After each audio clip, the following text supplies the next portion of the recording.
Well, for many of us, when our children grow up, that can mean sending them off to college or a trade school, preparing them for the real world. But for some parents, their child is not ready for all of that. That's right. And for some, their grown child remains forever young, even unable to care for themselves. Not a fully functioning adult, but reliant on adult care centers. Like the Smith family and families like theirs who take precautions and efforts to ensure that their children receive the best care available. But now, as KTAB's Ashley Barr tells us, why they're speaking out about an Abilene facility that does not live up to their standards. Our top story tonight. Pam and I realized we have to get our daughter out of there. For years, Megan, daughter to Tim and Pam Smith, has been a patient at Daybreak, an adult care center in Abilene. She's very medically fragile, has an ileostomy bag.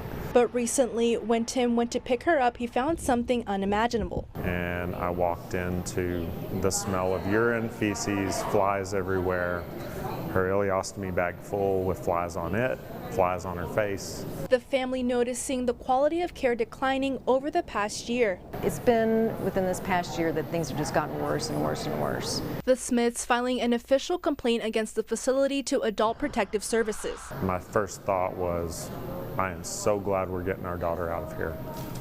And my next thought was, what about all these other people that are at the mercy of this company? Photos taken by Megan's attorney Meredith Hatch show how conditions currently look inside. Megan's mom Pam says she believes staffing issues is a reason why conditions have gotten to this point. They need more caregivers, but that won't happen until they get paid better, ideally. Caregivers only last so long, and then they get burned out. They have too much responsibility, not enough pay. A former Daybreak employee who wishes to remain anonymous says they quit because at times things felt helpless. We get tired. We're sitting there and it's a lot of back and forth, and so are we supposed to sit there and keep going until we're extremely burnt out and it puts our health at risk? Texas Health and Human Services currently has an investigation open at the facility. The outcome will determine what actions are necessary from an enforcement standpoint.